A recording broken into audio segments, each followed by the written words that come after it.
Bonjour et bienvenue dans cette émission qui vous fait découvrir une France des solutions, une émission réalisée en partenariat avec Reporters d'Espoir. C'est une semaine de rencontres que nous vous proposons avec des gens qui agissent pour changer la société. Aujourd'hui, il sera question de fracture numérique, d'accès au digital. Et parce qu'il faut être connecté aujourd'hui, Connexio vous apporte des solutions. Jingo, bonjour. Bonjour. Vous êtes cofondatrice de cette association, Ouais. Connexio, qui aide à résorber quelque part la fracture numérique. Expliquez-nous ce que vous faites exactement. Bien sûr. D'abord, merci beaucoup pour l'opportunité. Pour nous, ce qui est très, très important, Connexio, notre mission vraiment, c'est de lutter contre la fracture numérique, surtout auprès des publics sensibles. Donc, on travaille beaucoup avec les jeunes des quartiers populaires, aussi les réfugiés statutaires et ceux qui sont des primo-arrivants qui rencontrent plus d'obstacles.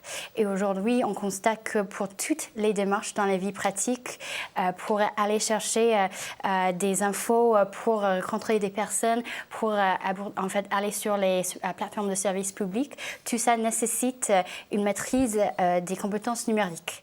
Donc chez Connexio, ce qu'on a, c'est des programmes, des formations sur des compétences numériques qui sont visées vraiment à plusieurs niveaux pour vraiment adapter aux besoins de chaque personne. Parce qu'aujourd'hui, la fracture numérique en France, elle est réelle. On donne des chiffres assez impressionnants. 13 millions de personnes seraient exclues numériquement en France et 90% des métiers nécessitent des compétences numériques de base. Et là, il y a un vrai problème encore aujourd'hui, en 2018, en France. Oui, et justement, en fait, les chiffres selon la mission Société numérique, juste il y avait quelques semaines, ça c'est 15 millions de personnes en France. Encore ? Oui, et en fait, pour nous, on se constate aussi avec la transformation digitale de beaucoup d'entreprises pour faire des démarches simples, n'importe quelle industrie, soit le bâtiment, soit le service de nettoyage. Ça nécessite aussi des transformations, aussi des métiers pour les personnes qui travaillent actuellement dans ces entreprises.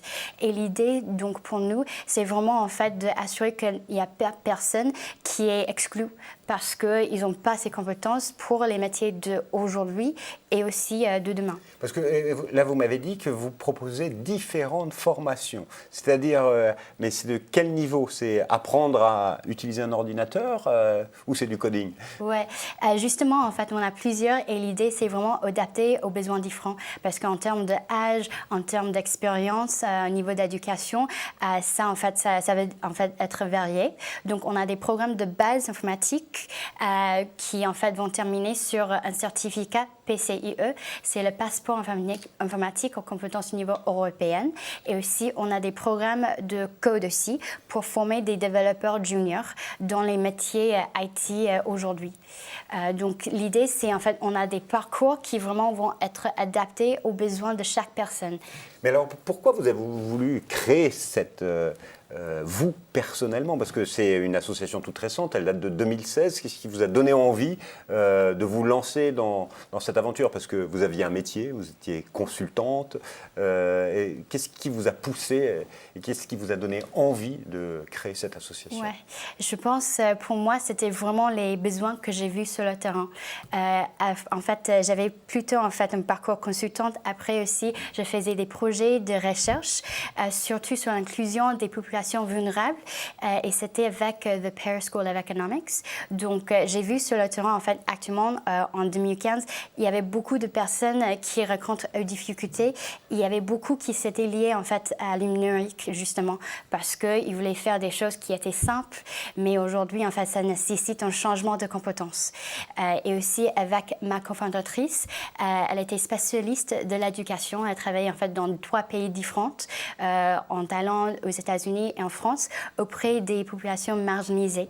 Et donc, pour nous, c'est vraiment adapter nos besoins, adapter, en fait, notre offre de formation aux besoins différents des personnes, mais en sachant que, en fait, l'approche pédagogique, comment, en fait, on va enseigner, interagir avec nos apprenants va être très, très différente.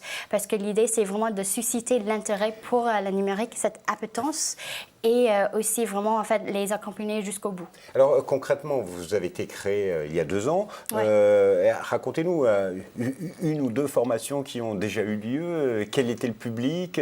Comment ça s'est passé et où? Ouais, donc on travaille beaucoup en partenariat. On est assez ancré en fait dans les territoires, surtout Paris Nord-Nord-Est. On travaille avec les espaces publics numériques qui sont des points d'accès numérique pour les personnes qui n'ont pas soit en fait d'ordi chez eux, n'ont pas des connexions Wi-Fi et qui peuvent aller en fait justement dans des centres informatiques.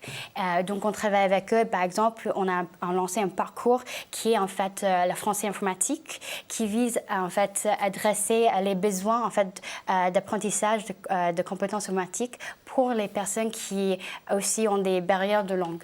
Parce qu'aujourd'hui, en fait, c'est vraiment en fait enjeu pour beaucoup de personnes si en fait ils comprennent pas en fait beaucoup même du terme lexique, c'est vraiment va être difficile pour eux aussi. Donc il y a des formations pour les nouveaux arrivants. Exactement. Et des formations pour des jeunes qui ont envie de se lancer dans les métiers du digital parce que ça recrute. Oui, exactement. Donc on a en fait ce parcours, c'est le premier bout de 20 heures pour les Français informatiques. Ça a lieu en fait 2 fois par semaine dans ces centres. Et aussi, on lance aussi un programme qui est nouveau, qui s'appelle Digitus. C'est un programme intensif de 6 mois. Et là, en fait, vraiment, c'est de former quelqu'un, c'est accélérer vraiment leur parcours. On doit, en fait, bien tester qu'ils ont cette appétence pour le code, pour les métiers numériques. Mais après, en fait, l'idée, c'est, en fait, de vraiment les mettre, en fait, jusqu'au bout, en fait, dans l'apprentissage. Et aussi, à la fin, en fait, de les mettre, en fait, de faire la mise en relation avec les entreprises qui recrutent, justement. Et est-ce que tout le monde peut faire du codage? Pour nous, en fait, l'idée, c'est qu'on voulait, en fait, faire, en fait, les aider, en fait, à découvrir ce qui est, en fait, le code, mais on sait que c'est pas pour tout le monde. L'idée, c'est, en fait, de sensibiliser les gens parce qu'aujourd'hui, il y a tellement cette forte culture numérique dans notre monde aujourd'hui, n'importe quel âge, n'importe en fait quel genre, en fait vraiment en fait c'est pour tout le monde. Donc en fait des petits bouts en fait des cours aussi de 20 heures pour juste découvrir c'est quoi le code parce qu'il y a beaucoup de personnes qui pensent je voulais faire ça, mais en fait ils doivent savoir aussi c'est quoi en fait les langages HTML, CSS, c'est quoi le concept, les algorithmes derrière. Et après, en fait, l'idée, c'est de les laisser en fait le choix de voir est-ce que je voulais entrer dans ce métier ou non. Aujourd'hui, est-ce qu'on peut déjà donner quelques résultats du travail de l'association? Combien de personnes vous avez accompagnées, aidées? Est-ce que certains ont trouvé du boulot? Oui, donc on avait, en fait, jusqu'à aujourd'hui, on avait accueilli 120 apprenants. On avait lancé plus de 10 promotions de nos apprenants parmi les 2 parcours, vraiment les bases informatiques et aussi code. Et parmi ça, en fait, dans une première vague d'évaluation d'impact qu'on avait fait, il y avait 70% de nos apprenants qui ont trouvé des sorties positives. Donc ça veut dire en fait ils ont soit décroché un job, soit ils ont continué en fait postuler pour d'autres formations comme des masters, aussi d'autres programmes académiques. Et troisièmement, on avait un petit groupe en fait d'entrepreneurs qui ont lancé nos propres projets parce qu'ils ont créé leur site web à travers nos cours et maintenant en fait ils travaillent sur leur propre projet d'entrepreneuriat. Des résultats plutôt positifs. Aujourd'hui, j'ai compris que vous travaillez en réseau. Avec qui vous devez vous entourer de spécialistes quand même?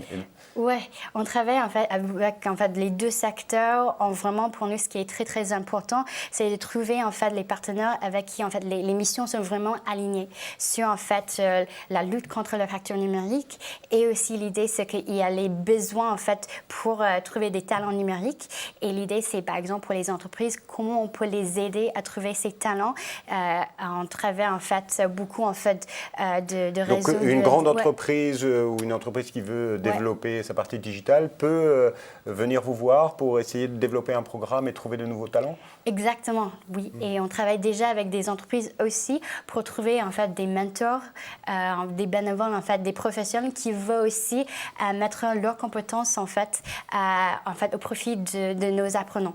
Donc par exemple, on travaille avec Salesforce, avec SAP, des grandes entreprises aujourd'hui, justement en fait pour en fait faire la mise en relation avec nos publics. Comment faire pour vous aider? Si on est une entreprise, c'est vous contacter pour mettre en place un programme. Comment on peut vous aider autrement? Ouais, donc oui, on cherche des partenaires entreprises qui sont intéressés en fait pour soit ils ont des besoins en fait pour les talents numériques, soit en fait ils veulent aussi mettre à disposition en fait des compétences de leurs salariés pour être des mentors, des bénévoles. Et troisièmement en fait on recrute aussi pour les bénévoles généralement dans nos cours parce qu'on est des petits bouts en fait de 2 heures, de 20 heures. Et là en fait l'idée c'est en fait de rassembler des gens qui sont des différents parcours ensemble. C'est quoi le profil du bénévole idéal chez Connexio? Il faut être un geek? Non, non, pas du tout. Ils peuvent être c'est en fait quelqu'un qui a déjà les bases informatiques pour notre parcours en fait qui vise en fait les bases informatiques. Et sinon pour le code c'est quelqu'un qui maîtrise déjà bien en fait qui est développeur. Mais on cherche pour les deux profils et ils peuvent aller sur notre site connexio.eu justement pour trouver en fait on a les formulaires, on lance justement pour nos cours à l'entrée on va en fait accueillir 60 apprenants. Donc on est en train de aussi faire un appel en fait aux bénévoles justement. Madame Go, merci infiniment pour votre témoignage. Donc, si vous avez envie d'agir avec Connexio, vous pouvez les aider en allant sur leur site internet www.connexio.eu. Vous agirez contre la fracture numérique de notre pays. Il y a plein d'autres solutions en France comme celle-ci. Vous pouvez toutes les retrouver sur le site de notre partenaire de l'émission, reporterdespoir.org. Au revoir et à bientôt.